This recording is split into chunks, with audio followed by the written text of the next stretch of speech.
morning and welcome to our second KoalaCollab Conference event for 2021. My name is Jeff Lundy-Jenkins and I'm the Director of Southern Wildlife and Koala Operations with the Department of Environment and Science. And I'll be your MC for the next 5 of the series of themed sessions that make up this year's KoalaCollab event. Before we kick off today's conference presentations, I'd like to ask Cameron Costello to perform a welcome to country. Yura everyone, hello. My name's Cameron Costello. I'm a Quandamooka man, the Ngugi, Nunaka and Gurungal people of Moreton Bay. And I just want to pay respects to my elders past, present, and want to just say that in my previous role where I was CEO for our native title body and cultural heritage body, we managed national parks and native title lands where we have a significant population of koalas, and it was very much part of our thinking around caring for country, caring for culture, and part of that is caring for our fauna, which koalas are very important to us culturally, but important for the broader ecosystem as well. I want to pay my respects to and acknowledge the traditional owners of wherever you may be meeting today, wherever you're from. For me, I'm in the CBD of Brisbane City, so I acknowledge the Yagara and Turrbal people, and in our Jundai language we say Ngari Ninda Murumbriari, Ngali Nilaba Wunjai, Gurujin Jarjan, Gulabulabu, Yadnigu, Yagara Turrbal, which means this sit-down place where we're meeting on today. We gather, we acknowledge that the lands have been forever walked by the Yagara and Turrbal people. So wherever you are, acknowledge the traditional owners of the lands that you're on the waters, and I wish everyone a great KoalaCollab series as we all join united First Nations communities, broader community, industry and government to make sure that we're doing our very best to ensure the conservation of these beautiful species. Thank you. Thank you very much, Cameron, for that personal welcome to country and for adding your insights with regards to the importance of koalas and the importance of koalas to traditional owners. I'd also like to add my personal acknowledgement to the traditional owners of the land on which each of us attends today's virtual event, and also pay my respects to elders past, present and emerging, and acknowledge their ongoing connection to country and the biodiversity it supports, including obviously koalas that are the focus of our event for today. Today's event is the second of a series of 6 themed conference sessions split over 6 weeks and builds on the success of the inaugural KoalaCollab event that was convened at Lone Pine in 2018. Today's session explores the theme of koala conservation, planning, legislation and policy. Like all the other sessions, this session will run for approximately 2.5 hours. There's an opportunity to ask questions of the speakers via the live Q&A box on the platform. These questions will be moderated by me as the MC. If we don't have time towards the end, we will seek to provide responses to questions. Now, for our first presentation today, Catherine George from the Department of Environment and Science will be speaking in relation to development of koala regulations. Catherine is a passionate policy professional with over 20 years experience in areas including wildlife conservation, renewable energy, sustainability. Throughout her career, Catherine has contributed to numerous high-profile and hugely successful programs, including the Climate Smart Home Service, Renewable Remote Power General Program, and the Queensland Solar Homes Program. Catherine now leads the conservation policy and program development for the Queensland Department of Environment and Science, with a focus on achieving the state's commitment to recover Queensland's koala populations. I'll now hand over to Catherine. Thanks very much for that introduction, Jeff. I'll be talking today about the development of the SEQ Koala Conservation Strategy. So I would also like to acknowledge the traditional owners. Like Cameron, I am in the Turrbal Yagara people's country. The Turrbal Yagara people's history includes a time where koalas were plentiful within the region, and there are some indications that koalas have been used as a food source. Now, however, we are living in a human-dominated growing region, putting unprecedented pressures on koalas and their habitat. This is bad news for many of our urban dwelling species, but there are also some positives. We're part of a new generation of policymakers that use the best contemporary knowledge to inform while still recognising the need for an adaptive management approach. The koala habitat map is a key example of this. From a strictly scientific perspective, however, the task is simple: stop clearing koala habitat, but the reality is much more complicated, and the solution lies in the sum of all our individual behaviours. It is the culture and the people that need to be addressed. It's our behaviours and our expectations. When we say in the strategy that everyone has a role to play in the conservation of koalas, we do mean everybody from a multitude of interests, including landholders where restrictions are applied, or landholders who have an opportunity to increase the habitat on their properties. It includes dog owners, drivers, and our numerous delivery partners in their actions in the strategy. A strategy with this many and variety of stakeholders and delivery partners could not obviously have been developed by a few people in one office in George Street. The writing of the strategy necessarily took a number of years against a challenged backdrop of preparing a strategy with such varied and ambitious and diverse actions by a team that would ultimately not be responsible by much of the delivery. So this meant enough background and rationale was needed to effectively describe the intent, and that intent was developed with all the supporting information, science, as well as stakeholder expectations that are naturally acquired during the development of such a strategy. Earlier versions of the strategy range from being very detailed right through to just describing the higher level of what we intended. But ultimately, the need to ensure enough information is included to allow delivery across multiple teams while still imparting the learnings from the team involved in the development, and having the detailed knowledge of stakeholder issues and expectations was needed, while still allowing other teams to use their expertise as was needed. Consideration of the delivery teams was only one aspect of the development, and a key driver was also stakeholder expectation. Although the consultation on the strategy itself was for a relatively short period, over 2 months in 2019-2020, consultation of varying degrees had been occurring since the release of the 2016 UniQuest report. The very first co-design process in a number of co-design processes was to hold a workshop way back in 2016 in July. And yes, I was there for that one. The workshop achieved a number of results, including establishing the Koala Expert Panel. This workshop, while it did produce a lot of great outcomes, it also highlighted a number of opportunities for improvements in the way government develops koala conservation policies and programs, particularly to improve the perception that stakeholders are not always heard, and this results in disengagement. And this is a real problem when those who we disengage with have a high level of expertise. Resolving this issue resulted in a greater focus on externalizing the process.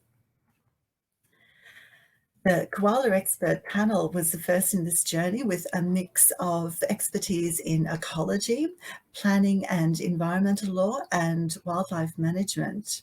The panel also used their own expertise and experience, not just with collating issues and opportunities, but having a real understanding of how those issues and opportunities can be summarised into a set of recommendations. So although the formal consultation on the strategy was short, input from stakeholders had been informing actions since 2016.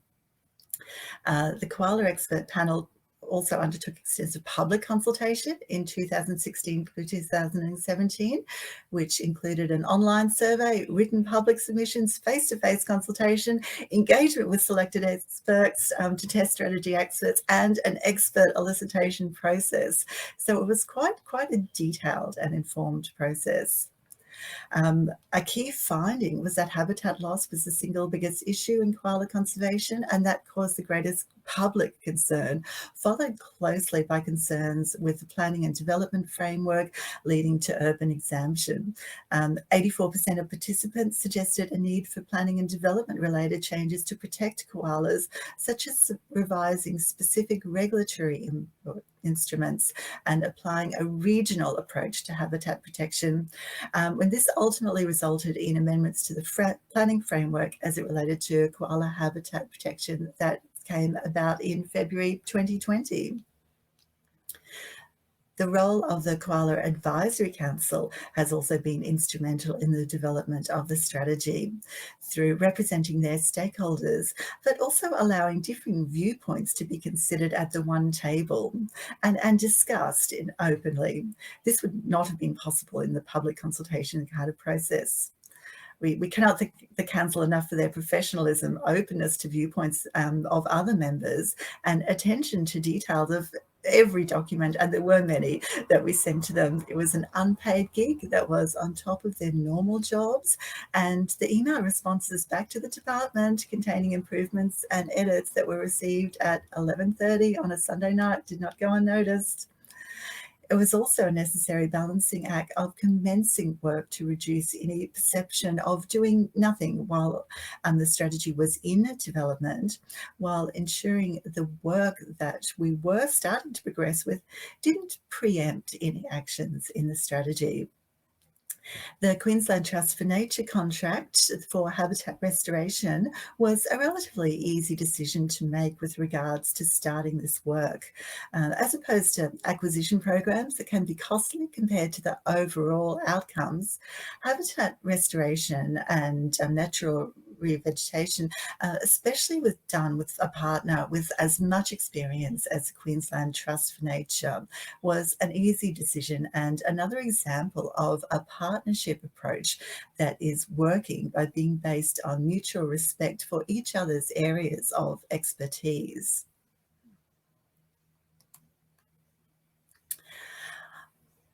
While the history of consultation was used in the development of the draft strategy, there was still one final task that resulted in even further improvements, and that was actual formal consultation on the strategy.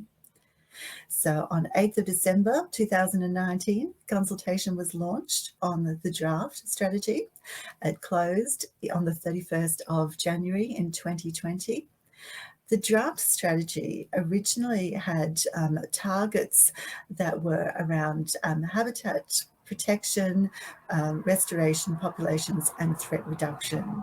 So the original targets was for no decline in the total area of koala habitat from 2017 levels, commence rehabilitation and restore 1,000 hectares of cleared koala habitat, no long-term decline in koala population numbers, and a threat reduction target of 25% across 10 sites. Over 2 months during this consultation period, we had online surveys that were received by 430 participants. We also had 385 direct emails and other written responses.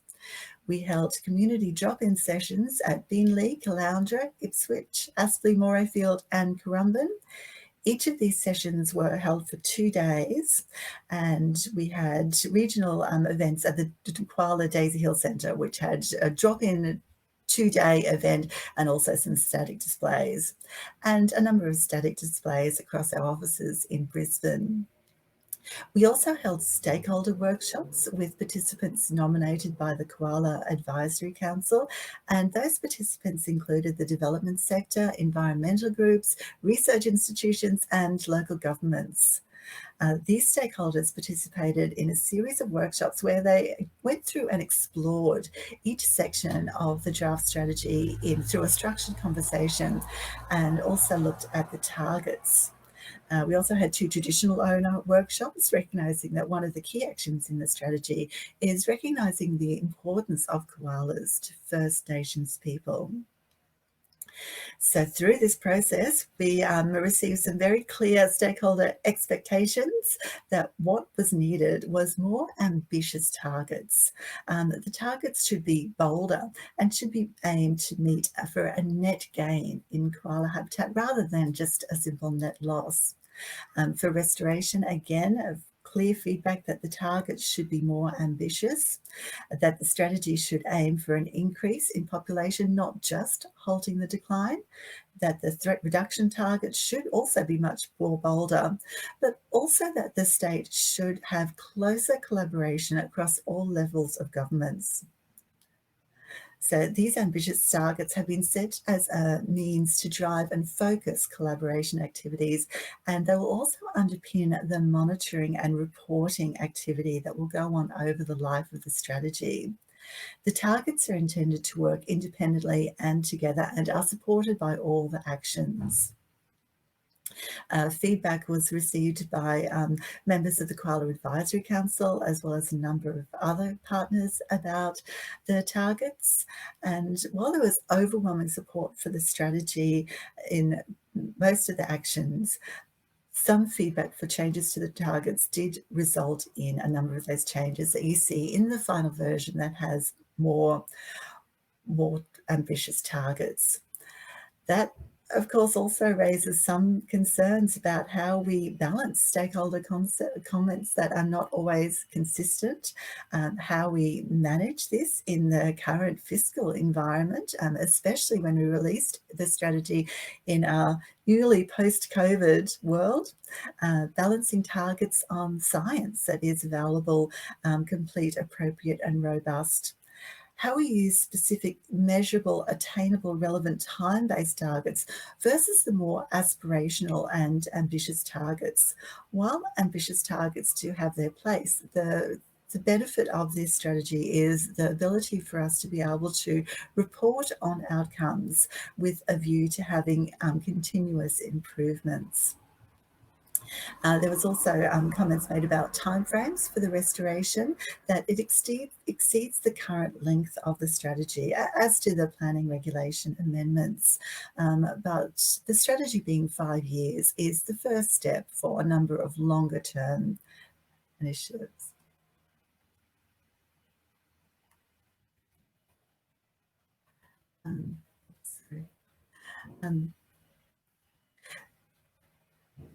So changes to the strategy as a result of the consultation meant we amended the habitat restoration. I'll just go back to this one. When we amended the habitat restoration to commence restoration on 10,000 hectares of koala habitat.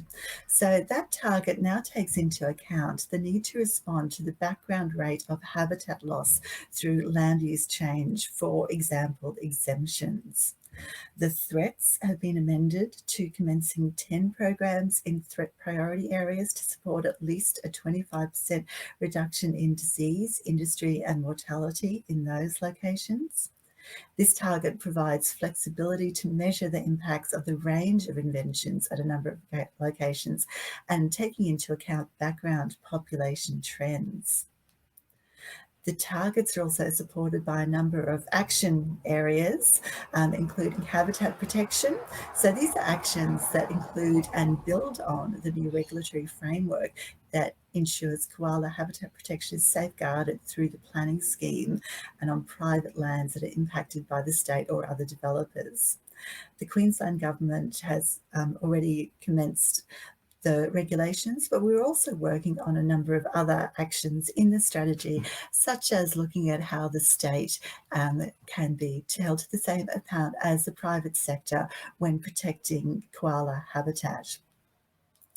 Action Area 2 focuses on habitat restoration, and these are actions that ensure a coordinated and strategic approach to investments in koala habitat and restoration that includes delivery of environmental offsets, delivering additional habitat over the life of the strategy, such as through our Queensland Trust for Nature partnership. And these actions leverage on the Queensland's government $500 million land restoration fund that delivers co-benefits for landholders, the environment and the community. Action Area 3 focuses on threat management, and these actions target threat reduction activities where they are most needed. And I think that's a key to a number of elements in this strategy. It's to target to where the actions are most needed and also are most likely to be successful. Action Area 4 is improved mapping and research. So these actions drive the development and utilisation of high-quality koala habitat mapping across southeast Queensland that's based on the best science. Threat mapping, monitoring and research programs will further help measure change in koala populations and threats over time, and helping us to use adaptive management actions to improve conservation outcomes for koalas into the future. Action Area 5 is about community engagement, and these actions ensure that communities and stakeholder groups are fully engaged in the delivery and monitoring through citizen science, for example, and that the strategy is supported by campaigns to reduce threats to koalas, such as car strike and dog attacks. One of the actions, for example, is to enable community feedback on mapping and providing opportunities for input and information sharing with government and other stakeholders. And the final action area is about partnerships and stakeholder coordination. So these actions set out strong leadership role for the Queensland Government and a greater emphasis on aligning and leveraging the efforts of partners across government, non-government, industry and community sectors. The Koala Advisory Council will continue for the life of the strategy and be supported by the local government working group to ensure that local government specific issues and opportunities are coordinated, and we drive partnership opportunities throughout the life of the strategy. A full suite of actions, in addition to those targets, is important as the threats to koalas are many and the response requires a coordinated approach. Why this is important is that coordination of protection efforts across multiple levels of government, community and non-government organisations and industry are critical to achieve the long-term recovery of koalas into the future. So what's next for the life of the strategy? One of the benefits of the approach is that the strategy will be a live document. The maps will be updated annually and there is transparent reporting through the Koala Advisory Council and other interested parties. There will be a post-implementation review on the regulations, which is due for public consultation early next year. The purpose of the post-implementation review is to test the effectiveness of the clearing controls that came into play in February 2020. The midterm review is an opportunity to look at how the actions in the strategy are tracking and look for opportunities to continuously improve how we're delivering those actions. And of course, an end of term review to track the overall effectiveness. So although the strategy itself has a 5-year term, many elements have greater longevity. The regulations and supported mapping will remain in place. Restored habitat will be available for koalas into the future. And our collective knowledge of koala conservation will increase through grants for koala research, continued improvement to the science that underpins the map, and through how we better implement behavioural change programs. So I know a number of people participating today have been involved throughout the many consultation processes we've already had, and we hope that you will continue to remain engaged with us as we enter this next phase of delivering actions in the strategy and further consultation about post-implementation review and annual reports and the midterm review. So I'll open it up to questions.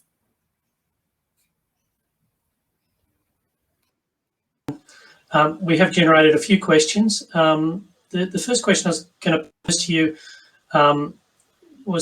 relates to somebody's asked whether First Nations people would be able to provide information about whether koalas were present on Bribie and Moreton Islands in the past. I guess hopefully you can respond to that question, but I also thought there might be an opportunity to talk around some of the work that you're doing with Cameron in terms of engaging with First Nations people around the strategy. Yeah, definitely. That's a great question. And one of the exciting actions in the strategy is recognising the importance of koalas to First Nations people. And this is something that we're doing within the Department of Environment and Science framework of the Gura Gura policy, which has an emphasis on co-designing. So we've engaged Cameron as a member of the First Nations representative from the Koala Advisory Council to support us in co-designing some actions to recognise the importance of koalas to First Nations people. And as part of that co-design process, we're being led by those stakeholders on what actions are the most important. But some of the feedback that we've already received is how we can recognise traditional knowledge on the same level as Western science. So we have a number of inputs into the koala habitat map that's based on the survey activity, it's based on regional ecosystems, but there's also an opportunity to look at how we can utilise traditional knowledge as part of that process.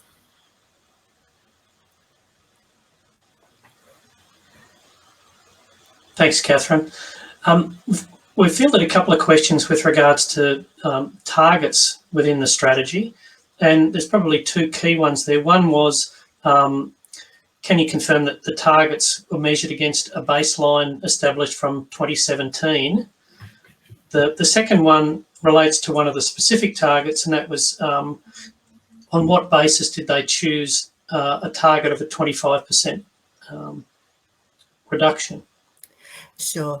Because the koala habitat map does change with improved science, there's already been some changes to the koala habitat map based on improved satellite imagery. The baseline for the target will be established through the annual reporting process. So we're looking to establish a target that will be set against more defined mapping as we've utilised some better information from improved satellite imagery.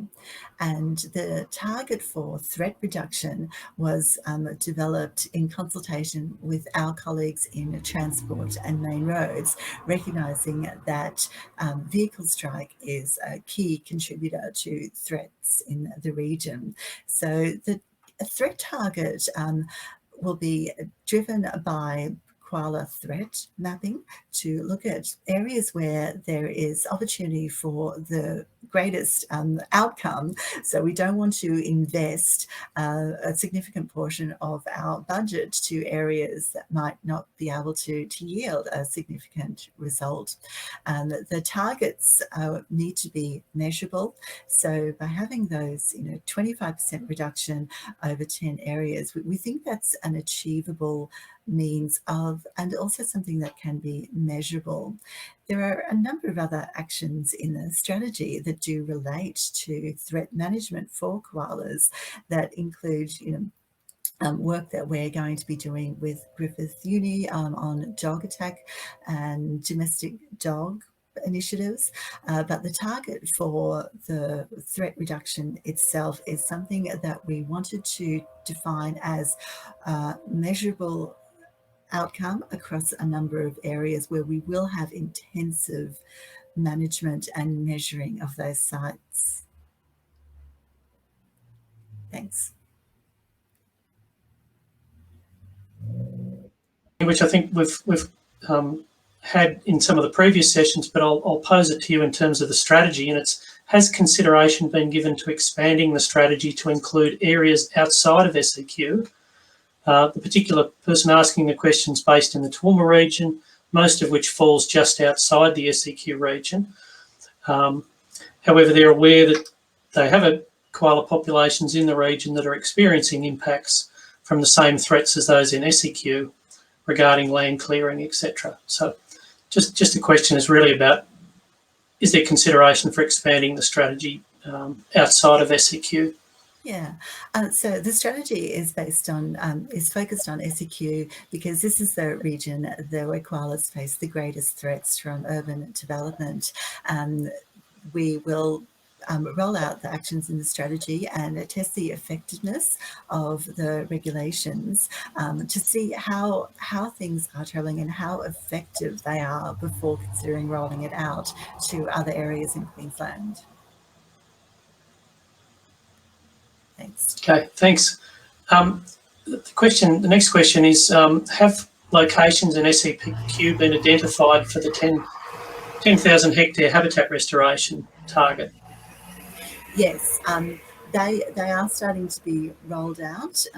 Our partnership with Queensland Trust for Nature involved a fairly detailed analysis and assessment tool of looking at where we select those sites. Not all the sites have been selected, so there is ongoing opportunity, but the fairly sophisticated assessment tool was used to add another level of criteria on top of our current restoration area mapping.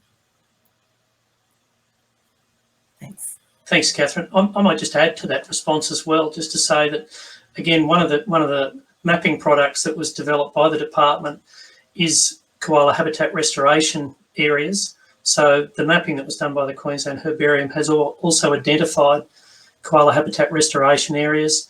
In looking at developing partnerships with QTFN and other organisations, we've certainly been looking at focusing areas in identified koala habitat restoration areas within koala priority areas. So the new mapping has been fundamental in directing where we should focus our attention and investment in habitat restoration. So obviously a key part of having habitat restoration is also developing partnerships. So having identified sites that we might strategically do habitat restoration, it's then about engaging with landowners, local government and other land holders to identify sites that we can access and undertake habitat restoration. So having done it in a strategic manner, that's then a need to identify and develop partnerships to deliver the program. A couple more questions. I think we've got a little bit more time. What statutory support does the strategy have? How is the protection provided through the planning scheme? Inadvertently, the message from the government is that habitat clearance won't stop. How can it be assured that the strategy actions will deliver a net gain in habitat? Before you respond, Catherine, I might also say that that person may wish to hang on and listen to a very interesting talk at the end of this session that I'll be presenting, which focuses particularly on the koala habitat protection framework that's been implemented through the Planning Act, through the Koala Conservation regulation, through the offsets regulation and through the vegetation management regulation. So there's certainly a talk in the final session today which hopefully will address some of those things, but I'll also give Catherine the opportunity to provide a response. Yeah, no, that's great. I'm sure a lot of people are looking forward to that presentation of yours, Jeff. So in addition to the information that Jeff will be providing as part of his presentation, the post-implementation review that we have started work on looks at the effectiveness of the regulations. So that will include aspects such as, are the clearing controls having the desired effect? Are they having the effect of the protection of koala habitat that was the original intent and aligned with recommendations from the koala expert panel? So as part of that post-implementation review process, we'll be looking at a whole series of data sets. We'll be looking at some case study areas and just looking at how effective those regulations have been. So that will be a good opportunity to do an early test of their effectiveness.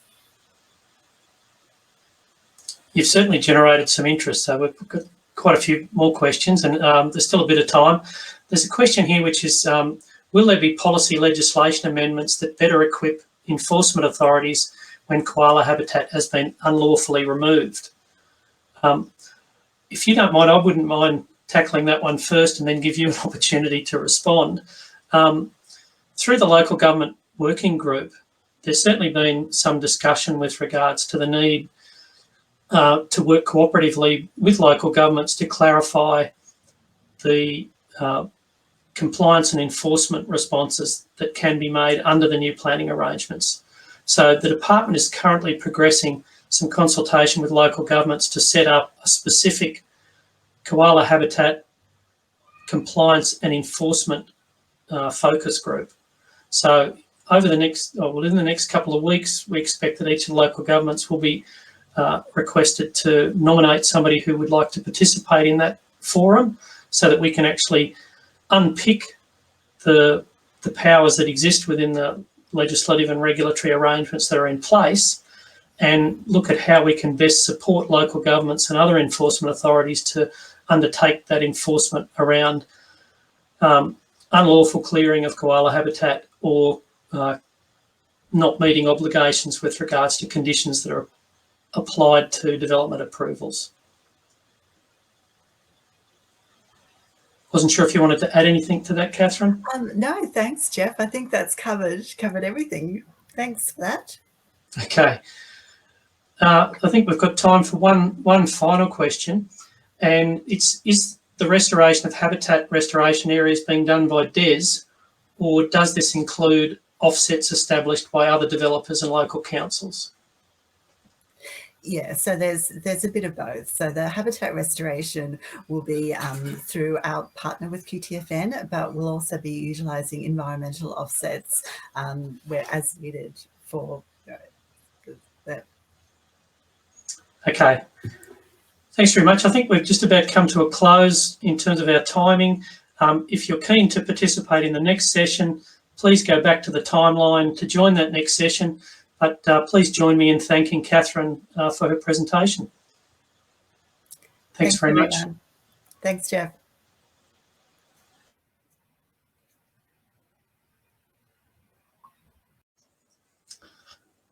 Good morning, everyone, and welcome back to our second presentation of this morning's KoalaCollab event.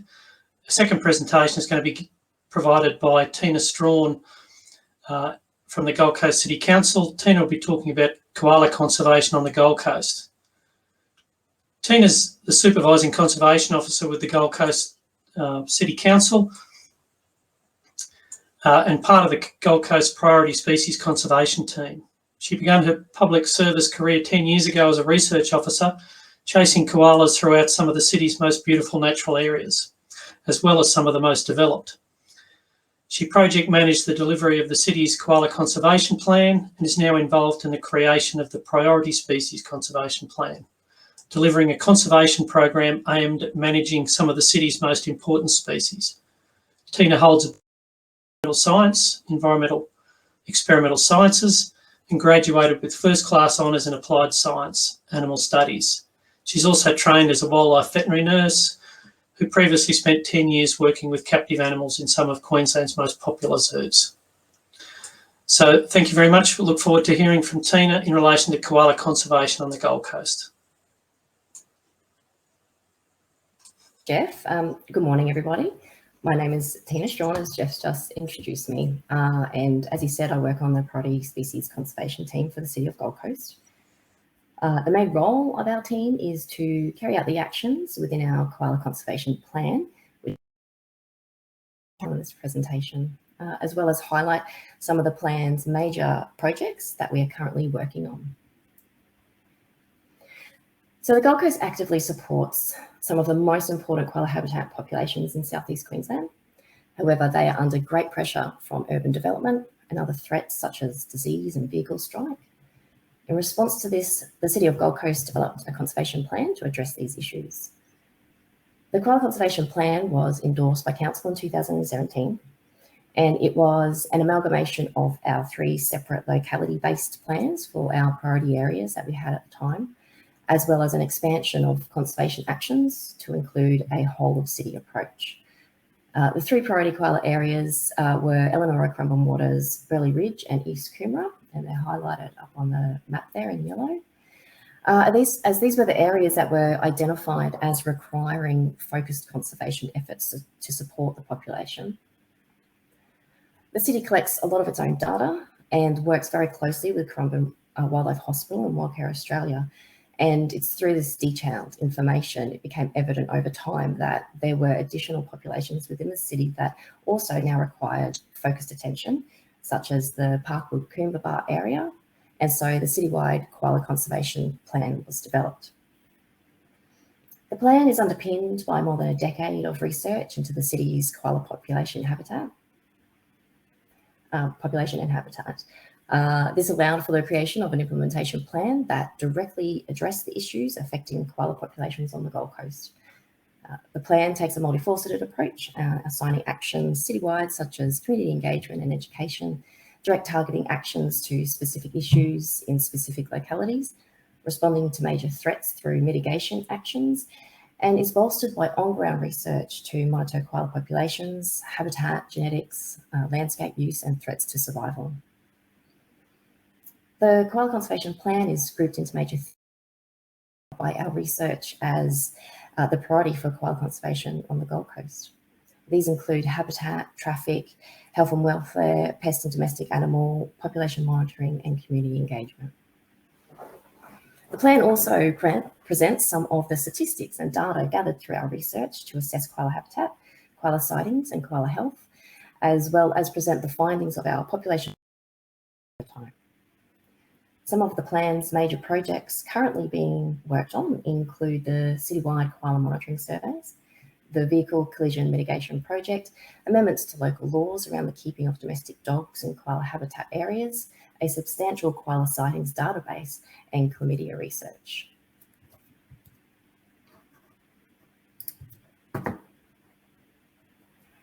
The city has been carrying out koala monitoring since 2006 and adheres to a regular monitoring schedule, which involves surveying our focal areas every 2 to 3 years and the rest of the city every 3 to 5 years.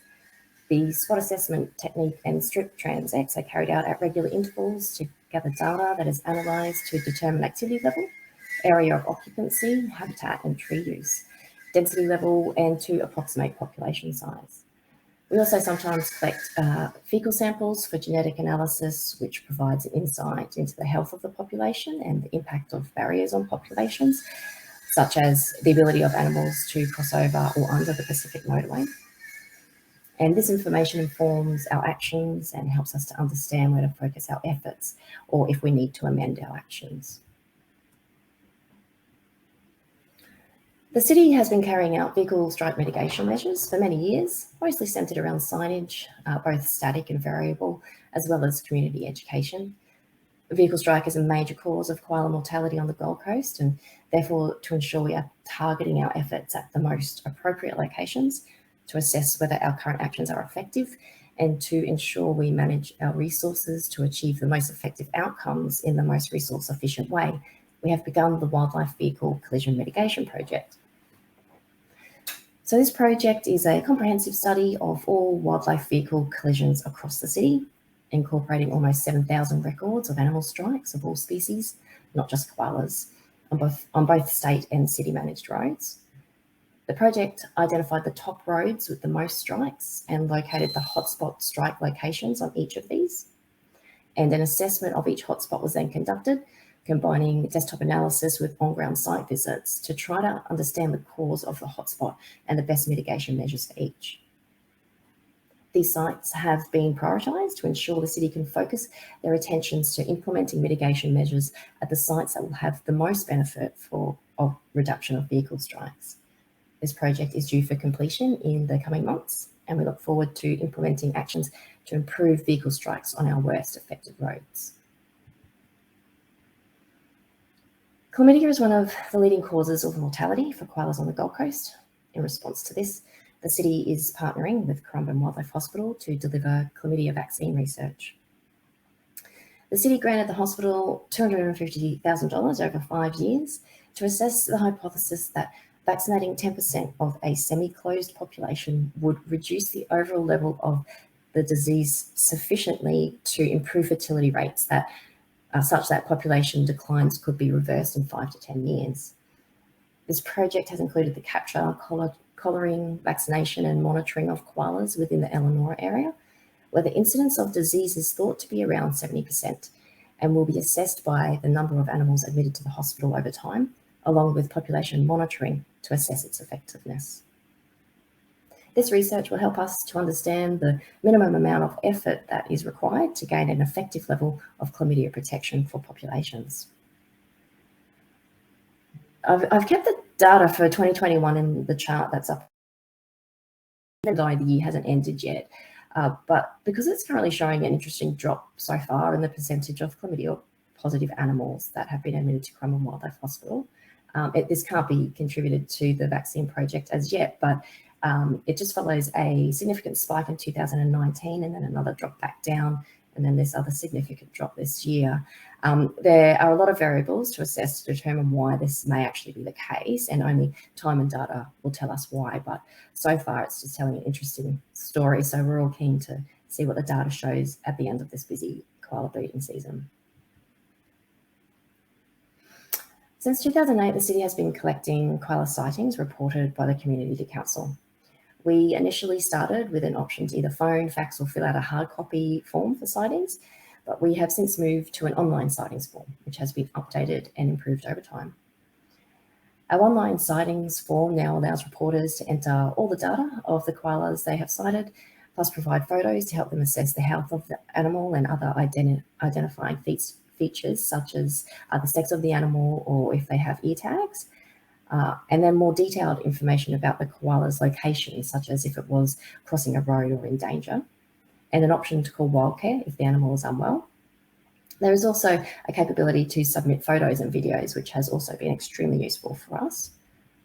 We currently have over 10,000 reported koala sightings, and this information has been vital for guiding conservation actions and informing decisions within the city.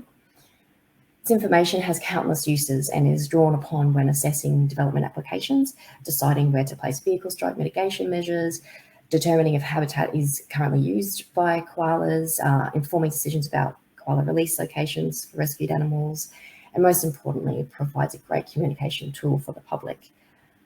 We produce maps used for community engagement purposes and overlay vehicle strikes and dog attacks with the sightings. And as you can see from the map on the screen, they can play a very important role in educating the community on koala populations within their area and what the major threats are. It's always residents have no idea koalas live in their areas, and these maps help to paint the picture about how important it is to look out for koalas when driving on the roads, being a responsible pet owner, and the importance of reporting the sightings to us. This information can provide that vital connection for residents, which, as we know, can be the main driver for someone taking action to support koalas in their backyard. So this is an example of one of the maps we produce for use at community events. It's always great when you're chatting with a member of the public and they have no idea koalas live in their area, and then you try to find their place on one of the maps, and it shows all the areas where someone has seen a koala and reported it to council. So that's the yellow dots which are on the map. And then you can drill down further to identifying some of the major threats that are in the area. So this is a map of the Elanora-Telebudgera area, an area that has a really long-standing, well-known population of koalas. And on this map, it's easy to see where the vehicle strikes are occurring. You can almost just trace the outline of the busiest roads with your finger there with those red circles. And also the dog attacks that are occurring in these residential areas that are surrounded by patches of habitat. So this is another example of the maps, this time from the Pimpamara and Coomera area. There's lots of sightings in this area, lots of vehicle strikes, and as you can see, especially along the M1, which is to the sort of left-hand side of that map there, and again, dog attacks in the urban areas that are surrounded by habitat patches. I've met people that don't believe koalas exist out there, including people that have lived in the area for 30 years and have never seen a koala, and it's been great to pull out these maps and help them to understand the importance of the habitat in their area. So the city's current local law that governs the keeping of domestic dogs is the Local Law 12 Animal Management. Within this law, it specifies council is allowed through the subordinate local law to identify a koala area and prescribe requirements for keeping a dog within a koala area. However, the city's subordinate Local Law 12 Animal Management does not include any specific requirements for keeping of dogs in koala areas, nor did it identify koala areas or koala habitat areas. Through a current review for both of these actions to be undertaken. So first, the koala habitat areas for application of the local law needed to be identified. So we began with the obvious inclusion of state mapped koala habitat area, koala priority area, or habitat areas. However, as the state mapping focuses on large patches of connected habitat, it does not include areas of the Gold Coast where there is proven significant koala activity, such as in the urban interfacing areas where the majority of the domestic dogs are kept and the interactions with koalas and dogs occur. And therefore, a supplemental map needed to be prepared. So this map included all properties that were both within a 200-metre buffer from the state's KPA and KHA and 200-metre buffer from proven koala activity. So this allowed us to rule out areas we knew did not have koalas present and would likely not have koalas present in the future, such as small patches of habitat in Southport. It's a little hard to see on the attached map, but the koala areas are shaded grey and they actually cover the majority of the Gold Coast. There will be 3 requirements for people that keep dogs in koala areas within the city, depending on their location.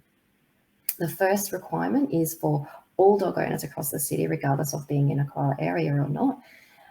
Upon being made aware of a koala on their premises, they must keep their dog restrained or confined until the koala moves off the property. Then the second requirement is for dog owners within the koala area. They must ensure their premises either excludes all koalas from where a dog is kept or contains structures or facilities which can facilitate escape for a koala that enters where a dog is kept. So many properties will already be compliant with the requirement with cyclone fencing or other climbable fence material, or without a fully connected fence line around the property. For those properties which koalas cannot escape, they can easily become compliant by placing a timber pole or other structure against the fence to allow the koala to escape. And the third requirement is for dog owners within the koala area that is on a premise greater than 2,000 metres squared. They must adhere to the first 2 requirements, plus either confine or tether the dog between sunset and sunrise. Again, this can be as easy as putting the dog in a garage or inside the house, on a balcony or patio, or if these options aren't available, the animal can be tethered safely. Or if they choose to, they can construct an enclosure for the dog to be kept in between sunset and sunrise. These amendments were endorsed by council earlier this year, and we're awaiting the final stages of the review, which will hopefully see the. Thank you, everyone, for listening to me. Conservation on the Gold Coast. Thank you to Jeff and the team for inviting me to speak, and for the creation of KoalaCollab, which is providing a very useful tool for sharing the important work and wealth of knowledge held by all the invited speakers. So thank you. Thanks very much, Tina. There are a couple of questions that have been generated through your talk. So are there any koala crossing structures or underpasses planned for the busy roads where vehicle strikes occur frequently? Yeah, so yes, there's lots of I guess features and mitigation measures that are being addressed. There's a lot of them will be mostly where available. If we can do underpasses are the most feasible. Overpass structures, for them to be highly successful, they need to be really large, really well-made structures. So in some of our hotspot areas, this just isn't highly developed areas, and there's not enough space on either side of the road to facilitate it. So we're actually finding that with our hotspot areas, it's more a suite of tools that are going to have the most effect. And they could be anything from underpasses, signage, and especially community engagement, lighting, yeah, and things along those lines. Thanks. I might just also add that the actions in the strategy that seek to address threats, particularly road strike as a threat, will involve significant cooperation and consultation with local government and with Department of Transport and Main Roads, because in a lot of these areas, Department of Transport and Main Roads obviously has responsibility for design, construction and mitigation measures associated with those state road network. I think we have a very good relationship with Department of Transport and Main Roads, and they're certainly engaged in conversations around both design features in proposed roads or road upgrades, but also in looking at, where possible, opportunities to retrofit measures to provide better opportunities to mitigate those impacts on koalas in those areas. Yeah, I just wanted to add, Jeff, that we did include, as I said, state and city managed roads in there, mostly because we wanted to identify any road as a hotspot, but and also identify possible mitigation measures for those roads as well. But when it comes to, like you said, the city managed roads, that council won't be carrying out any mitigation actions on there, obviously. But and as you said, we have a really good relationship with DES and ETMR, so we'll definitely be forwarding our findings through to you guys. Great. You had a number of maps in your presentation. There's just a question here that are any of those maps accessible online or available for people to use or to simply study? Yeah, so our Koala Conservation Plan is available online. So you can definitely just type in Gold Coast Koala Conservation Plan into Google and that will come up. And that does have a lot of maps. It's from 2017 that we did those maps. So it is due for a review, the plan. And so we're hoping to update all those maps and just have some newer ones coming out with the review of the new plan. Great. The question here in relation to the supplement map you mentioned, which identifies areas where koalas are known to occur outside the koala habitat areas. Yeah. Has any power or weight under the planning regulation been applied to that mapping, or can development occur unabated in those areas? So I guess the interest is in what regulatory significance is in that other mapping that you've identified. Yeah, it won't have any planning impact on planning regulations at all. It will only apply to, it will be legislated with the requirements for the keeping of domestic dogs. Yeah, so it is an interesting tool and an interesting map. So there's a possibility that it could be used for planning into the future, but right now it will just be for the local law application. Yep. I might just also add, in terms of activity by the department, when the initial koala habitat mapping was released, there's been significant feedback provided by local governments, particularly with regards to areas that may have been previously protected or have subsequently been identified as being locally important for koalas, which aren't currently covered by the koala habitat mapping.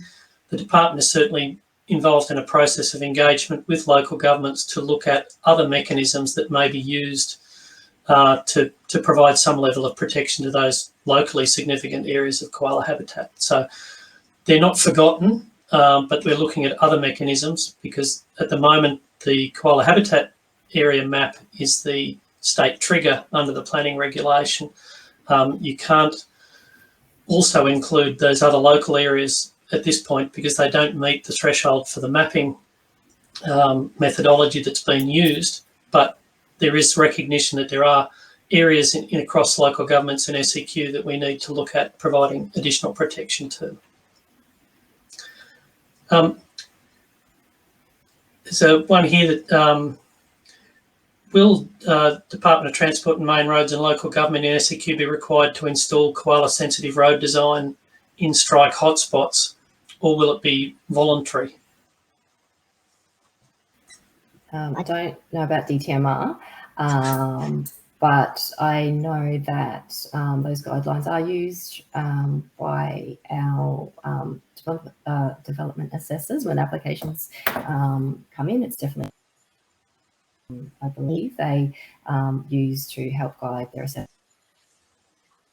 I guess in regards to the Koala Conservation Plan and our vehicle strike mitigation project, the outputs from that and the mitigation actions that come from that is more to guide our internal work and prioritisation and where we can channel our funding to get the most beneficial outcomes on ground.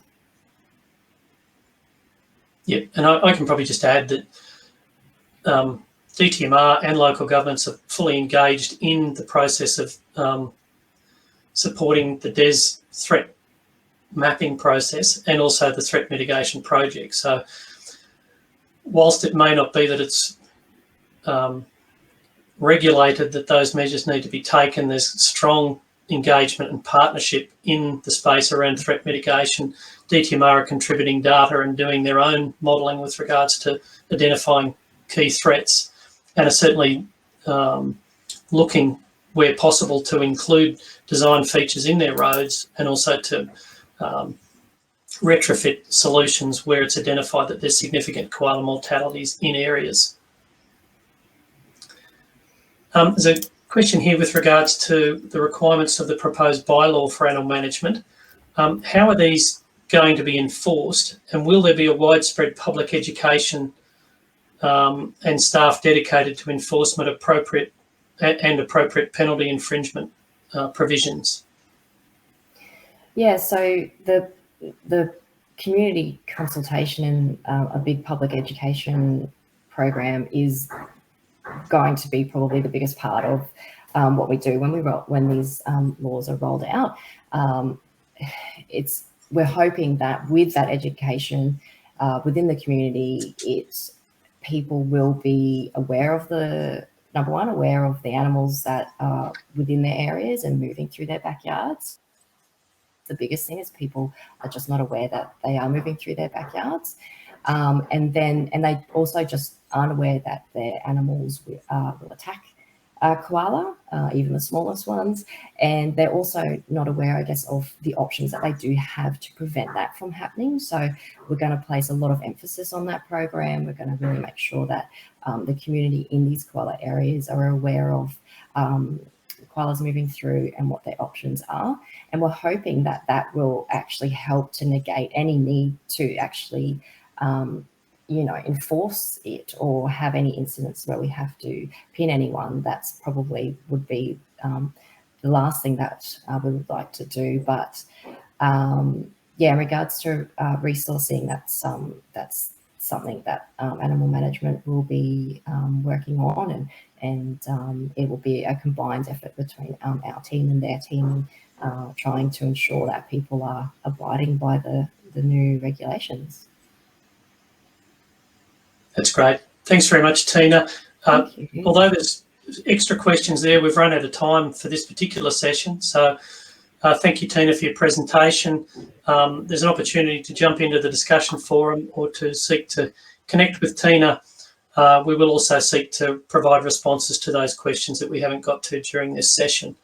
Again, I just remind you that to go back to the timeline to join into the next session. So thanks very much for that presentation. Yeah, good morning and welcome back for the third presentation of this morning's KoalaCollab Conference Series. This third presentation will be provided by Robin Moffat, and we'll discuss koala conservation planning, legislation and policy in the Moreton Bay Regional Council area. Robin is the Manager of Environmental Services with Moreton Bay Regional Council and hence is strongly involved in all aspects of the koala planning and implementation of programs across Moreton Bay Regional Council, and we look forward to hearing Robin's presentation this morning. Thank you, Jeff, and welcome everybody to today's session. I'll just kick off. I've got probably more slides today than time, so I'm just going to keep an eye on the time and make sure that we've got enough time at the end for some questions.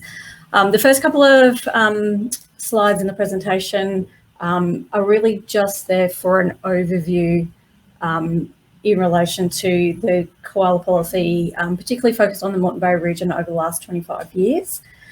I'm not going to dwell too much on them, but I do want to point out a couple of the key pieces of policy and some of the projects that I'll talk about a little bit later in the presentation. So I'll just kick off now. So a little bit of a timeline. Koala Conservation Initiative started back in the Pine River Shire Council area just over 25 years ago. For those of you who aren't aware, Pine River Shire is a component of the amalgamated Moreton Bay Regional Council, along with the Caboolture areas and Redcliffe areas. The first part I suppose I wanted to kind of highlight was back in 2003, when the Pine River Shire did a study in relation to distribution and abundance of koalas, and that was really, I suppose, the launching pad for a whole range of initiatives over the last 25 years. So that particular study brought about the Koala Lifeline projects in 2004. There was a whole heap more over the next couple of years, a whole heap more strategies and policies in relation to koala conservation, because it started to kind of heat up at that point. 2009, Moreton Bay Regional Council initiated the first Koala Conservation Partnership Project. That partnership project articulated a whole range of strategies and initiatives that were going to be delivered over a 5-year period. In 2010, the Offsets Act came into place, which was focused on getting a net gain in koala habitat. 2010, MBRC put through their first koala conservation policy, which has been later updated in 2019, and I'll talk about that in a little bit later in the presentation. 2012 was one of the significant local projects for the region. It was the Moreton Bay Rail Line project, which created a rail line between Peachtree and Redcliffe. That project was significant locally because it actually brought to light a whole range of different threats that hadn't really been well understood before then. There was some wild dog issues that came about as part of that project, and it was a first kind of toe in the water in relation to creating robust underpasses and connecting various parts of habitat. Next couple of years, obviously there was a whole heap more revegetation projects. 2012, Council initiated its first green infrastructure project. That is about retrofitting roads and other areas and connecting that habitat based on the work that was initiated as part of the rail line project. 2014, there was an extension of the Koala Conservation Partnership Project. And again, in 2019, that project was extended again. And most recently, you heard from Catherine earlier today in relation to the latest koala conservation initiatives that the state government has initiated. So I know that it was fairly quick going through those various policies, and like I said, we can loop back at the end of the presentation if there's some questions in relation to various components. But I suppose what all of that says to me is that there's been a lot of effort over a long period of time. However, there are still threats to koalas locally, and we need to continue to work collaboratively together to continue to protect koalas in this local region and other regions outside Southeast Queensland. So I just wanted to go through, particularly in relation to the new legislation that came through last year with the state government. And I've got a couple of examples, or at least one example, of the impact that that's had to Moreton Bay locally. Now, when the legislation came through last year, it did create some fairly significant changes for the Moreton Bay region in particular. And through some dedicated conversations with the state government, we were able to increase some of the local, some of the habitat protection areas across the Moreton Bay region in between those mapping updates. The majority of those areas that were identified in 2020 have recently been converted to core koala habitat in the last month's updates, which has been really great. The part that I suppose that we still need to continue to work collaboratively on together as local koala groups, ourselves and the state government, is the protection of habitat that isn't mapped at the minute, but is still important to the local koala populations. So I've got a little bit of an example of what that, I suppose, means from a mapping perspective and on ground. On the left-hand side of this presentation is the previous mapping of an area within the Moreton Bay region that is classified as an emerging community area. So at the minute, it's rural residential area that potentially could be transformed in the future into higher density living. The previous mapping had bushland habitat identified, but it also had large areas, which are the green areas, but it also had large areas of pink, which was the medium habitat rehabilitation areas. And in the previous mapping, those areas were set for, if they were impacted, they needed to be offset. Now, I'm well aware that not everybody, is a fan of offsets, but in this particular instance, the development industry were very considered in relation to the impact that they would have on this koala habitat in these areas. The mapping that is in the same area that stands as of at the minute, the bushland habitat areas are certainly still mapped, and they've been refined a little bit, obviously based on the current mapping methodology, but the other areas of joiner have pretty much fallen away. So that offsetting area no longer applies. And from a mapping perspective, you might think that looks okay, but from an on-ground perspective, I suppose this is where it kind of the main challenge kind of is where the rubber hits the road. This is an example of the trees that are in there.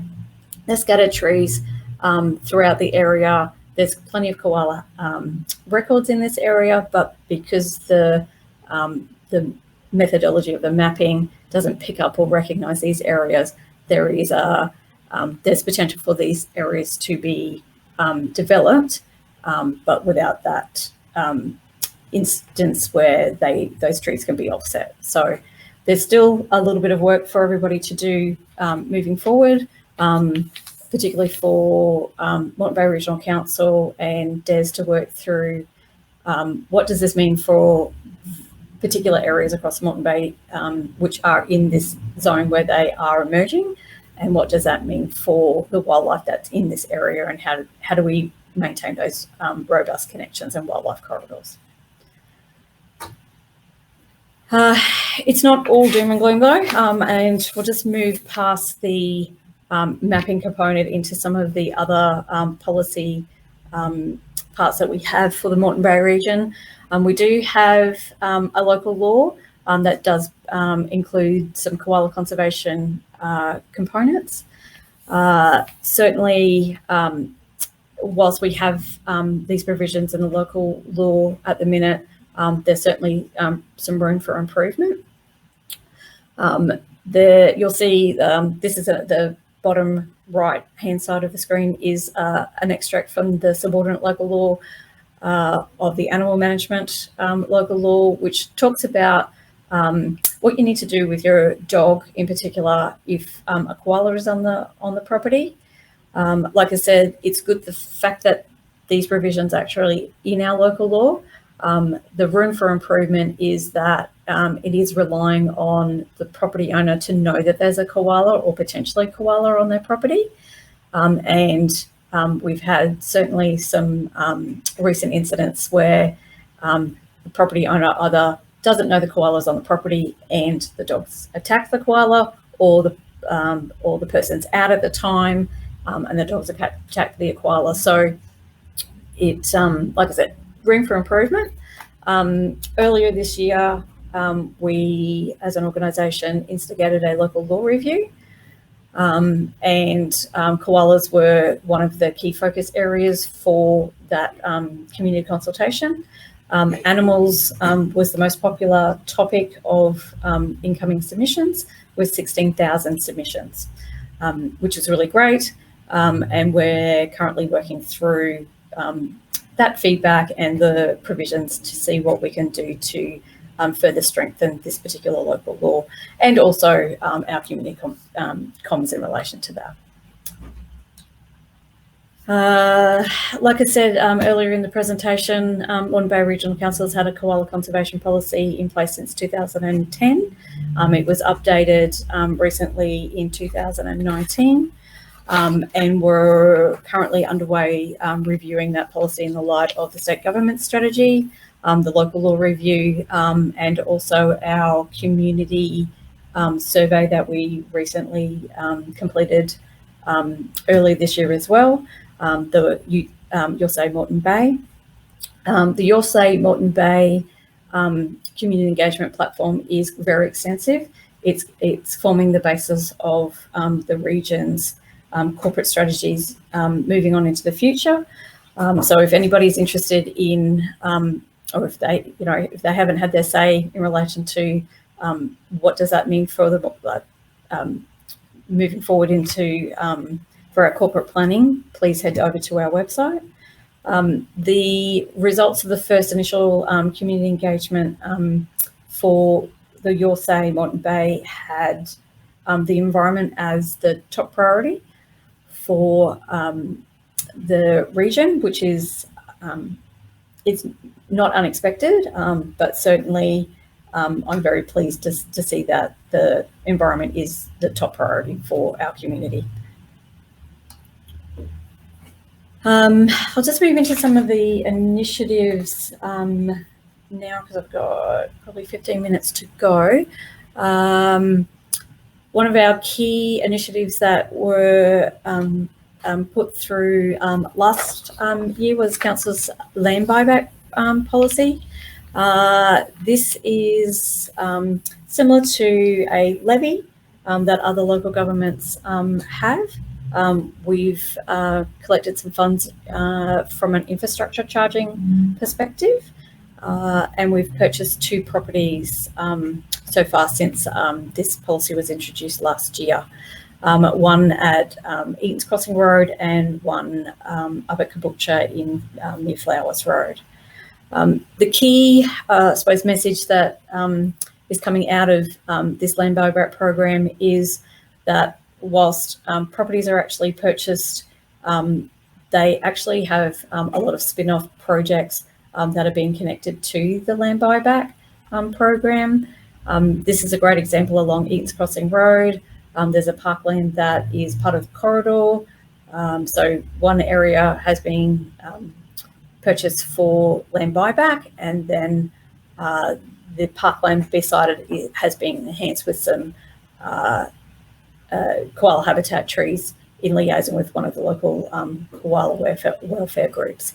So the synergies there that are coming through as part of that program are really strong, and the council are very supportive of this program, and we're pretty much not buying as many land as the expectation is. So we're on a journey in relation to this.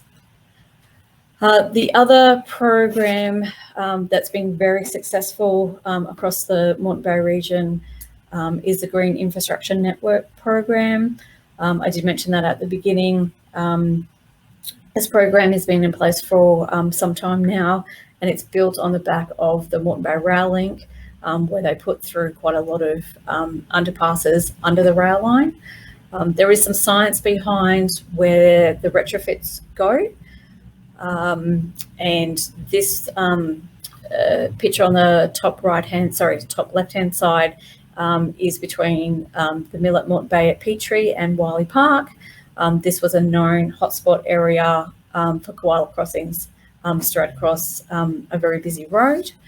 As part of the mill development, we were able to put an underpass in this area and put a significant amount of funnel fencing in this space, and we've had some recent video footage of koalas using this area, so that's really good.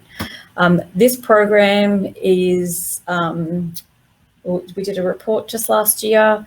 There are $4.6 million worth of assets currently in place under the Green Infrastructure Network program. 70% of those attributed to koala conservation, with the other 30% for other fauna, so rope bridges for possums and gliders. And the other key component, if you're interested in finding out a little bit more about where these locations are for this green infrastructure, you can look it up on Council's website. There's an interactive map there that you can zoom around and drill into each of these areas and find out a little bit more about this topic, about this program. Just some other koala conservation initiatives. Last year there was federal government grants that were out. Council was successful in obtaining $130,000 worth of funding to do a range of projects across the region. Many of those projects were targeted at koala conservation. This one here on the screen is Brian Burt Koala Nature Reserve. But there were also other projects that enhanced some koala habitat installations that we had done a couple of years ago. So we're continuing to create those corridors. This particular project is one of our most recent projects. It's with WWF. It was originally initiated from conversations with Vonda from Koala Action Inc. It's been an absolutely fabulous project. It's again in one of our emerging community areas in Moreton South. When I say emerging community areas, I mean areas that are rural residential at the minute that have been earmarked for future transition to high density living. So at the minute, there's a range of areas within Moreton South that have been identified as high priority. This is one of them. This is in Walkers Road. These two slides are, these two images on the slide articulate the project proposals that we put together. They're very detailed. They articulate exactly what we want to do, where we want to do it.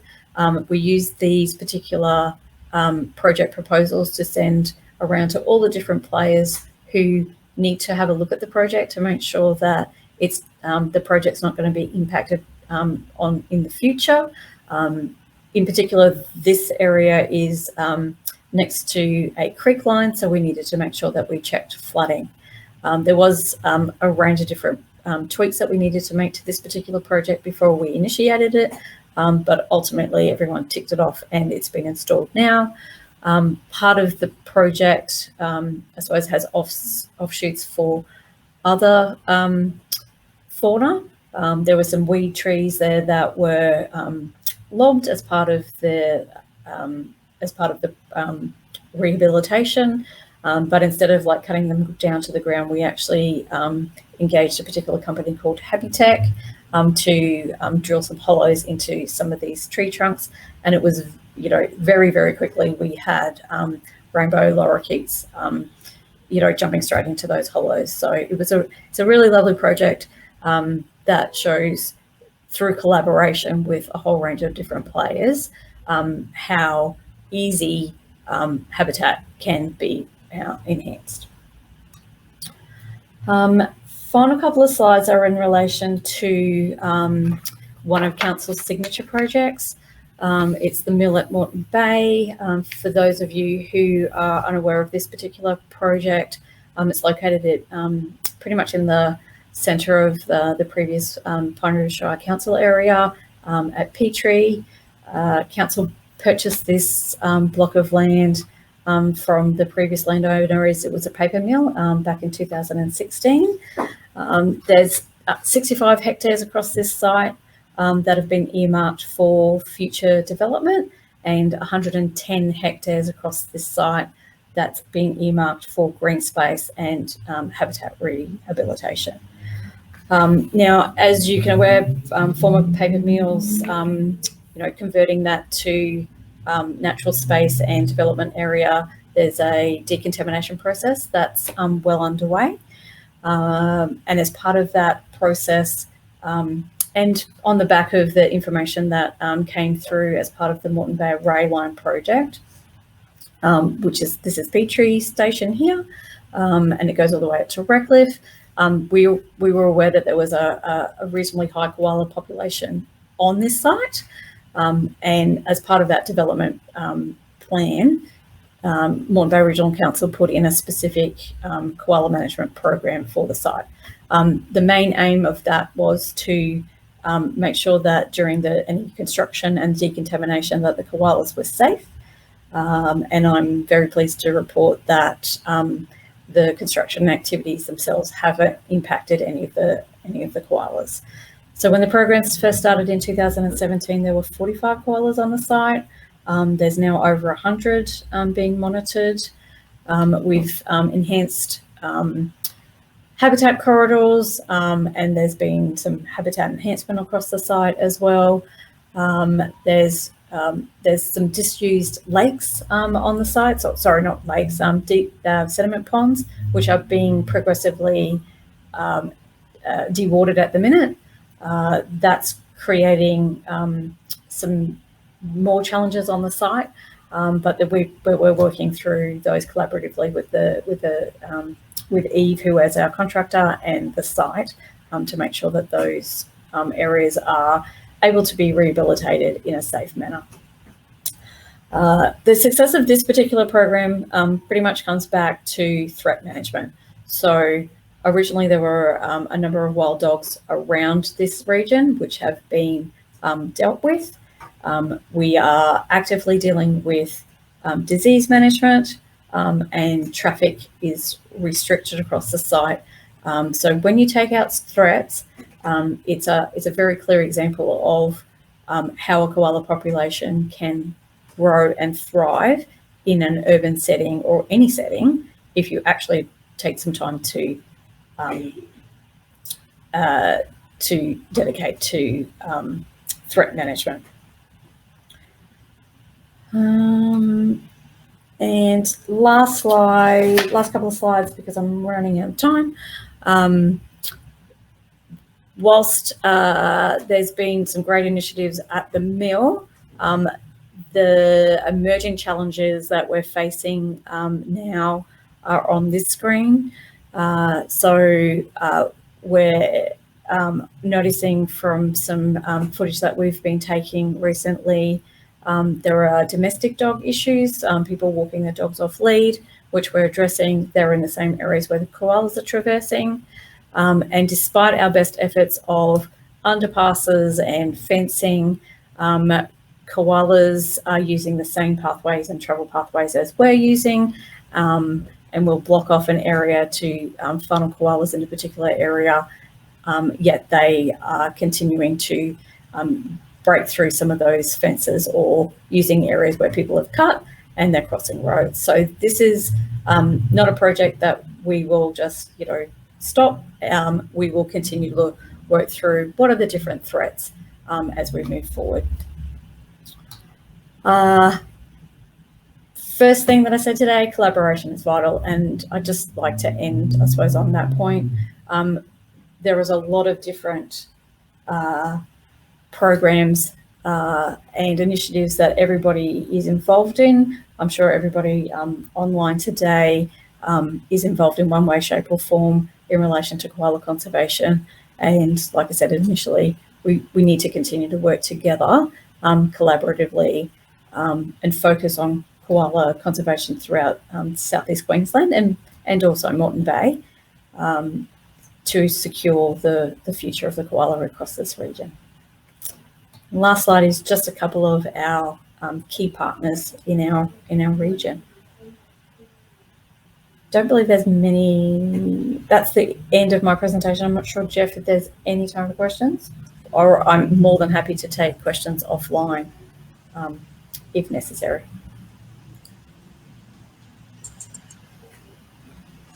Yeah, thanks very much, Robin, and certainly appreciate the presentation and the amount of information you've provided us with around initiatives in the Moreton Bay Regional Council area. And also want to emphasise and acknowledge both yourself and Tina for the presentations on behalf of councils today, which again emphasise the real collaboration that's happening in relation to koala conservation here in southeast Queensland. Unfortunately, there isn't time for questions because we do need to continue on for the next session.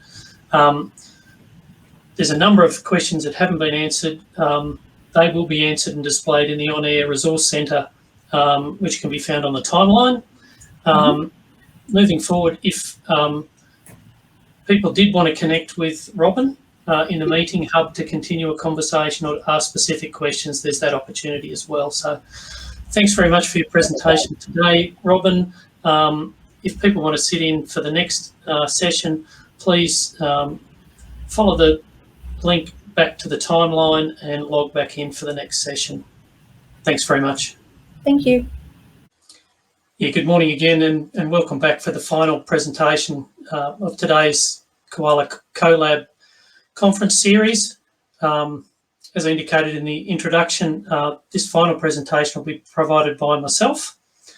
As I said at the beginning of the session, I'm the Director of Southern Wildlife and Koala Operations, and under that responsibility, I also have responsibility for the new Koala Assessment and Compliance team established within the Department of Environment and Science to give effect to the new koala habitat protections under the planning regulation.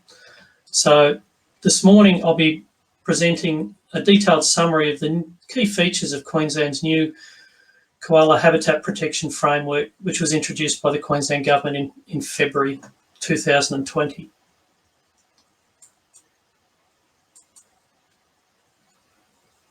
First, I'd like to set the scene in terms of the key steps which led to the introduction of these new koala protections.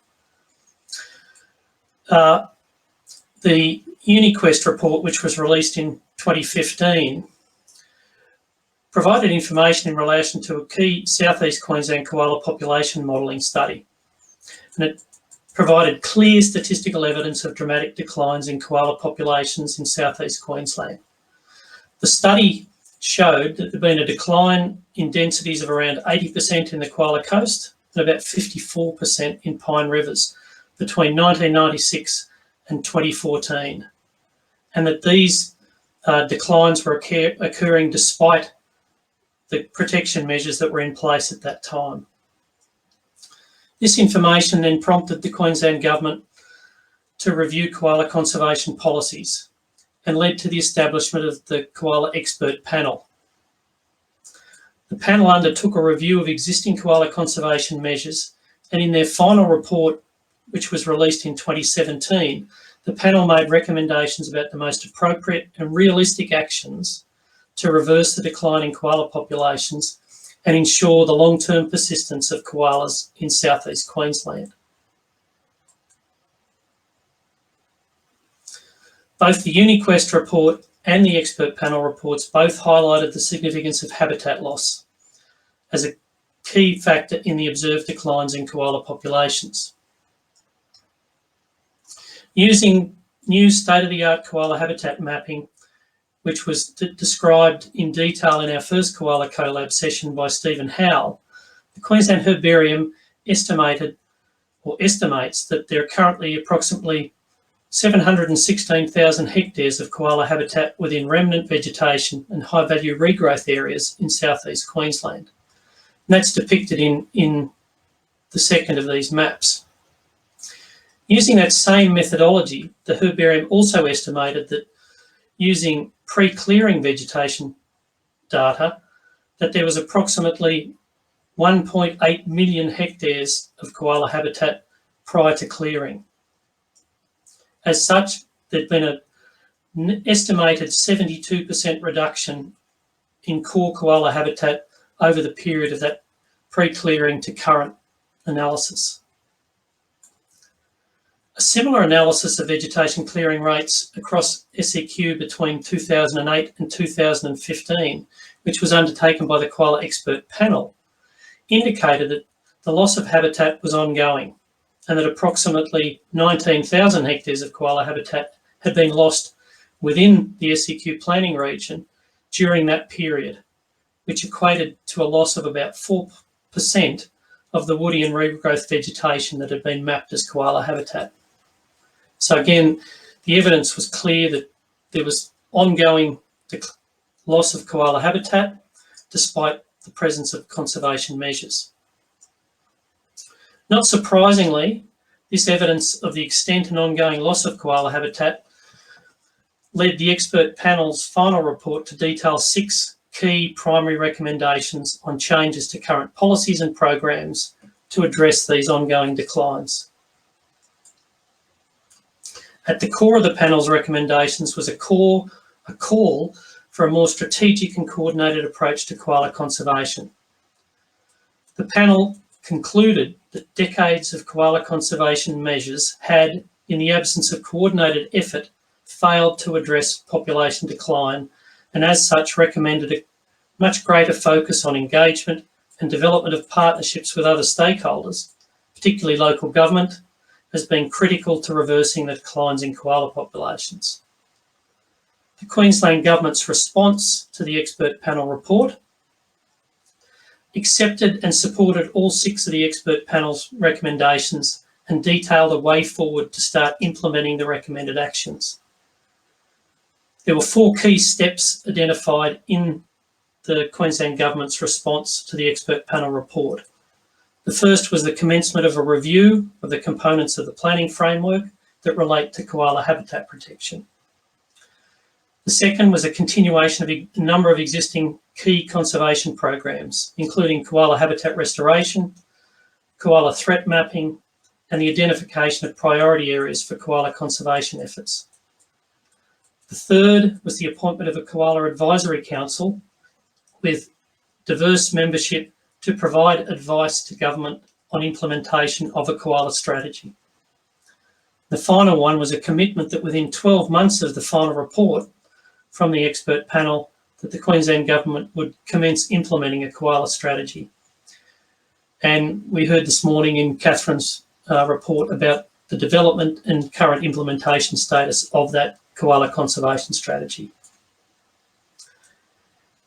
In this presentation, I'll detail the new koala conservation protections developed and introduced by the Queensland Government to give effect to the specific recommendations related to the habitat protection. These new koala habitat protection measures were introduced on the 7th of February 2020.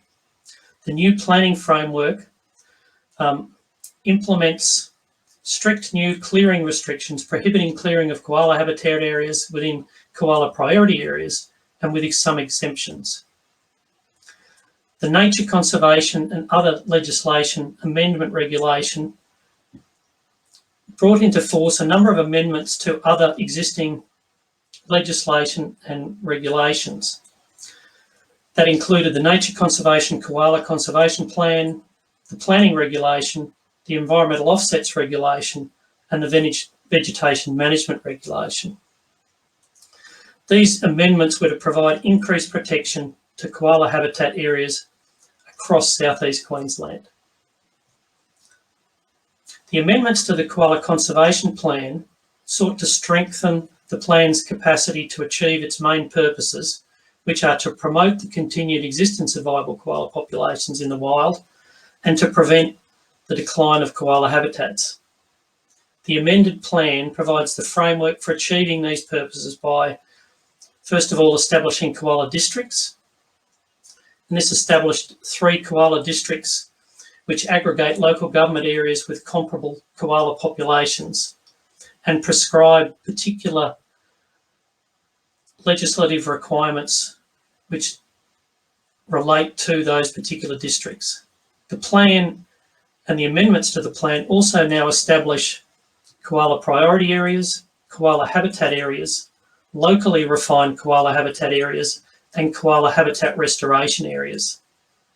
These areas are defined in the koala plan map and are critical components of the new protection framework, as they provide the basis for effective regulation of development involving the clearing of core and locally refined koala habitat areas within and outside of koala priority areas. The conservation plan also contains provisions requiring sequential clearing in koala districts A and B, and the requirements for koala spotters to be present when clearing is occurring in koala habitat areas with trees of certain size. Both the sequential clearing and koala spotter requirements have been enacted to reduce the risk of koalas being injured or from approved clearing activities. And these requirements apply in addition to any other legislation or conditions imposed on developments. So this map depicts those the current mapping with regards to koala priority areas, koala habitat areas, locally refined koala habitat areas.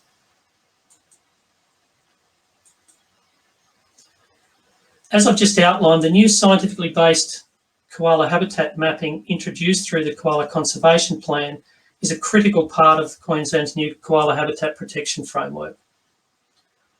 Unlike previous koala habitat planning arrangements, the new planning arrangements implemented through the amendments to the planning regulation applies consistent mapping across the whole of SEQ and establishes, as I said, koala priority areas where the clearing of koala habitat may be prohibited. It establishes koala habitat areas where development involving clearing of koala habitat is accessible by the state. It identifies areas of non-habitat within koala priority areas where koala conservation outcomes must be considered by local governments. And it establishes areas and circumstances where exemptions may apply to these requirements. The following simple schematic depicts the primary elements of the new planning arrangements, established to provide enhanced protection to koala habitat in SEQ. For sites inside a koala priority area, development that doesn't involve clearing is assessed by local governments for koala conservation outcomes against new assessment benchmarks developed by the Queensland Government to support consideration of such things as safe koala movements. Development that would involve clearing of koala habitat area in a koala priority area is prohibited development except where certain defined exemptions apply. And I'll discuss those further in a later section of this presentation. By comparison, for sites outside of a koala priority area, developments which involve the clearing of koala habitat areas are assessed by the Queensland Government against a new state code 25, specifically covering development in southeast Queensland koala habitat areas. The code prescribes 6 performance outcomes which must be met for development to be approved.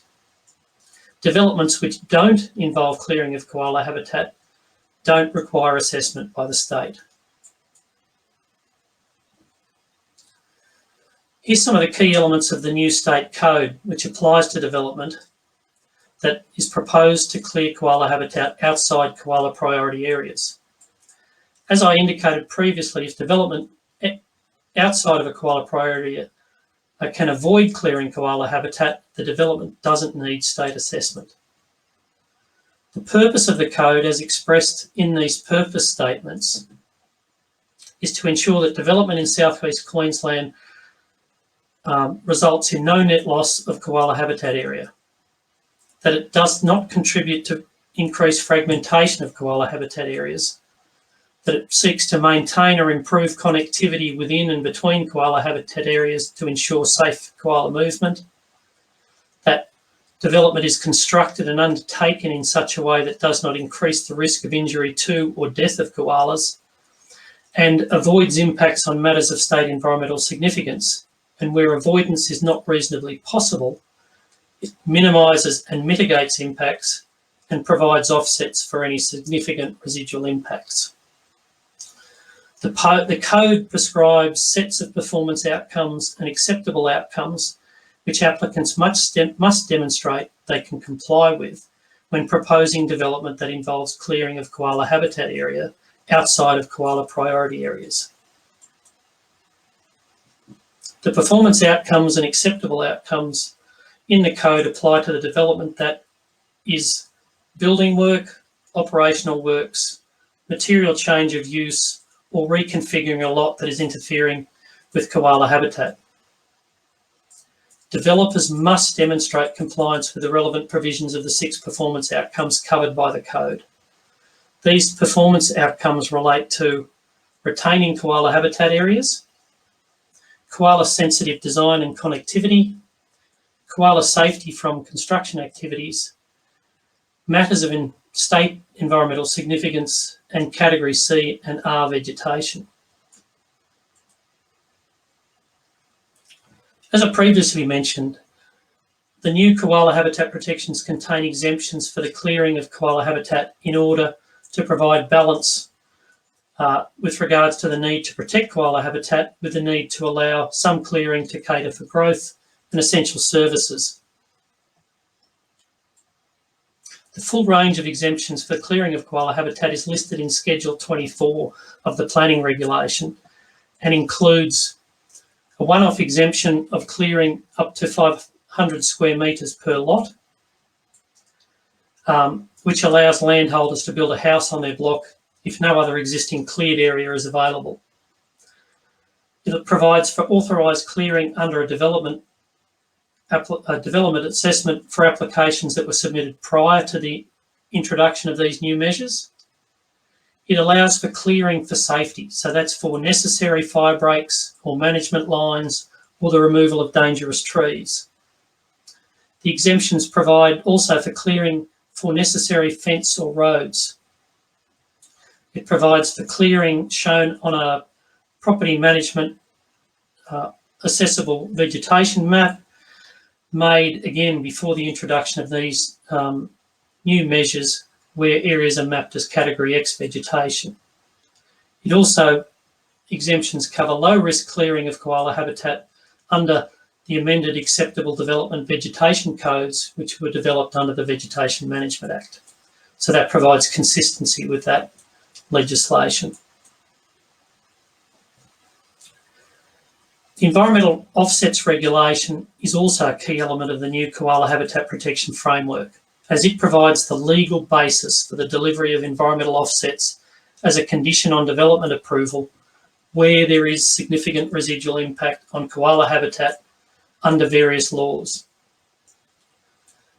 The Environmental Offsets Regulation is predicated on avoid, minimise, mitigate and offset approach.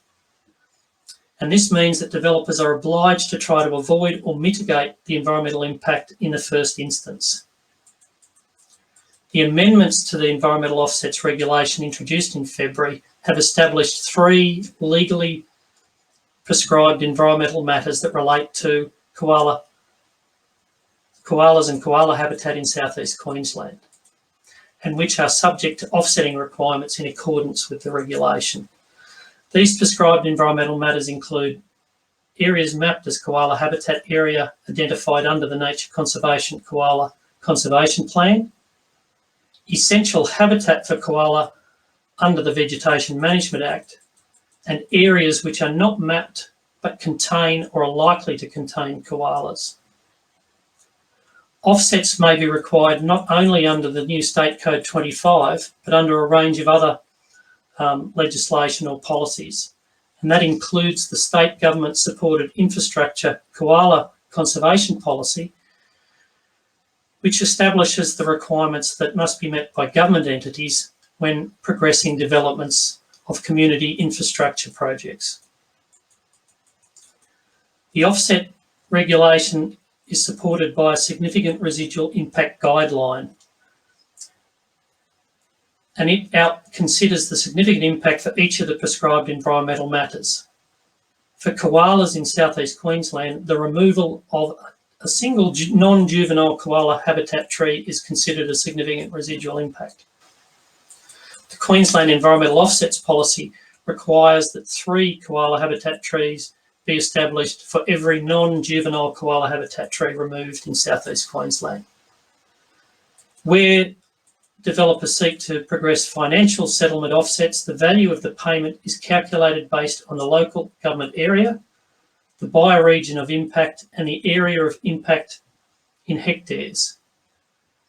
For areas in southeast Queensland, it's assumed that the average tree density is about 250 trees per hectare, and that helps in establishing and calculating the financial settlement offset.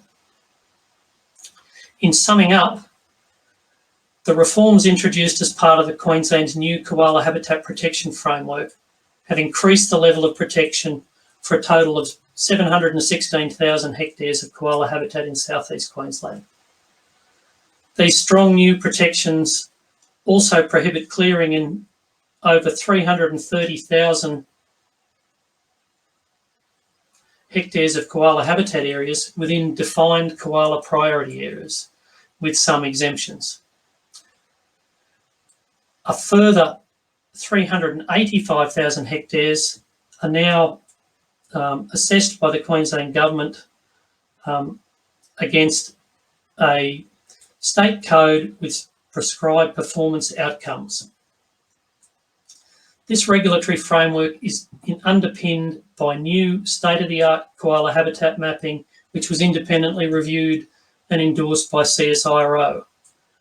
The amendments to the Environmental Offsets Act establish a legal framework requiring offsets to be delivered for any significant residual impacts that occur in areas that are mapped as koala habitat. I'll stop there so that I can address some of the questions that have arisen during the course of the presentation.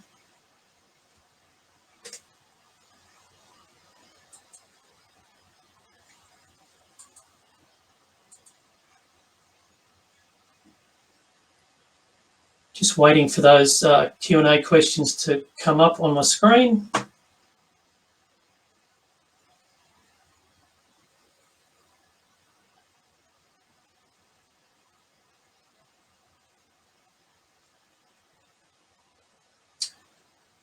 Okay, the first question there is, why is the clearing continuing unabated, particularly in urban, peri-urban footprint in the Moreton Bay region, and the decline of koalas ongoing?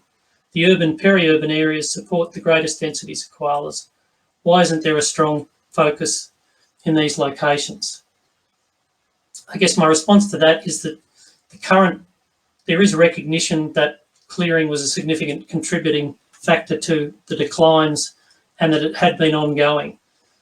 These new measures were introduced in 2020 and do apply to urban and peri-urban areas. They don't, however, apply retrospectively. So in a number of areas across southeast Queensland, there are existing development approvals which were approved under the previous arrangements, which still provide for clearing of koala habitat in those areas. Whilst, as we've recognised in the other presentations, and I guess was also highlighted by Robin in her presentation, there are areas in local government jurisdictions which are identified as supporting koalas which are not covered by the current koala habitat mapping areas. The Queensland Government is working with local governments to both update and reflect areas in the existing mapping where they meet the mapping methodology, but also looking at pursuing other avenues to secure locally significant koala habitat by using other planning measures. Second question, one issue that has been repeatedly raised is that the mapping is not necessarily capturing koalas. This was mentioned both in the Gold Coast and Moreton Bay regional talks this morning, but also talks last week. Harriet had a figure and commented, what it means is that, sorry, it's a long question, that koala occurrence doesn't always coincide with where we've mapped suitable habitat. Given the importance of mapping and protecting koalas under the framework, what steps are you taking to capture koalas living in what are likely small patches and or regrowth not picked up by the RE or high value regrowth mapping? I think I've partially answered that question, but also would add that as part of the feedback the government received when the first iterations of the mapping were released for public comment, there was a desire to develop a pathway or process to enable the community and local government to provide input into the annual map update process. So we're currently seeking to develop a process and establish a koala technical advisory panel that will independently review aspects of the mapping methodology and provide advice with regards to information provided by local governments and the community with regards to areas they have identified as containing koalas, which they believe should be subject to protections or inclusion in the current mapping. So whilst the mapping methodology has been developed and reviewed, this koala technical advisory group will be set up to review information submitted by local government and the community with regards to areas and records for koalas that are outside the areas currently covered by the mapping, but also to look at and comment on potential areas the department should consider when reviewing the modelling and mapping methodology.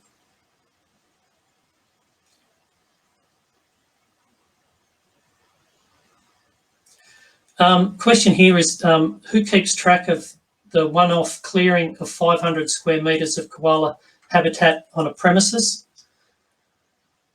Essentially, I guess that's a shared responsibility between the Department of State Development, Infrastructure, Local Government and Planning, the relevant local government authorities and Department of Environment and Science as a technical advice agency and enforcement agency under the new koala provisions.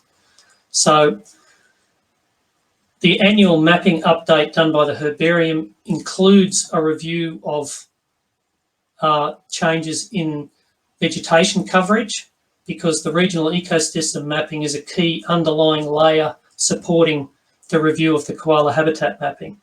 So through that revision of the regional ecosystem coverage, the herbarium can identify areas of clearing, and they can identify areas of clearing to quite a fine scale. And those can then be referred to ourselves and to the Department of Resources to provide a basis for investigating and establishing if that clearing has been undertaken in a lawful way. Obviously, there are then enforcement and prosecution provisions under the new regulations that allow us to take action where it's identified that illegal clearing has occurred. Okay, I've got a further question, which is state code is welcome in many respects. However, performance outcomes can be inappropriately flexible, i.e. it's operating within a performance-based planning system framework. So conditions can be applied which allows the developer to proceed with detrimental consequences, not necessarily contemplated by the code. How is this being addressed, monitored? Also, DES advice to SARA is not publicly available. Concurrence powers need to be reinstated. Certainly, I can't comment on that last part with regards to the re-establishment of concurrence powers and the release of that information to SARA. What I can say is that the regime that's been put in place is underpinned by having koala priority areas, and those koala priority areas contain the best quality core koala habitat that experts believe is necessary to secure the conservation of sustainable populations of koalas in the long term in southeast Queensland.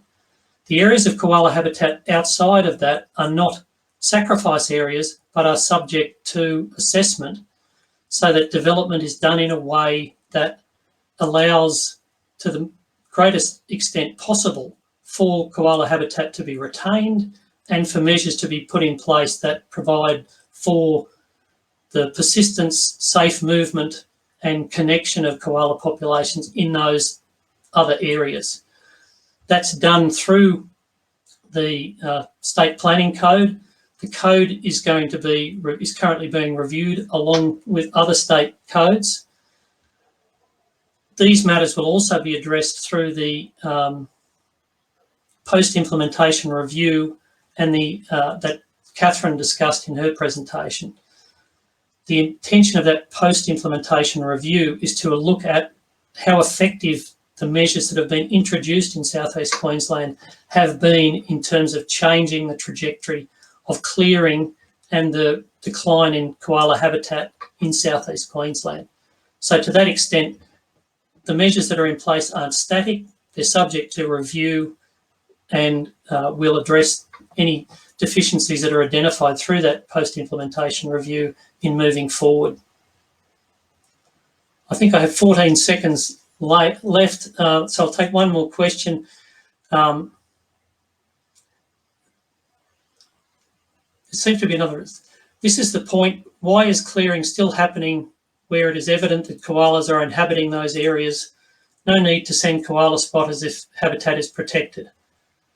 I think I've probably already addressed that in that, as I said, these measures don't apply retrospectively. The new measures that have been put in place, we believe, are the strongest koala habitat protection measures that have been in place in Queensland ever.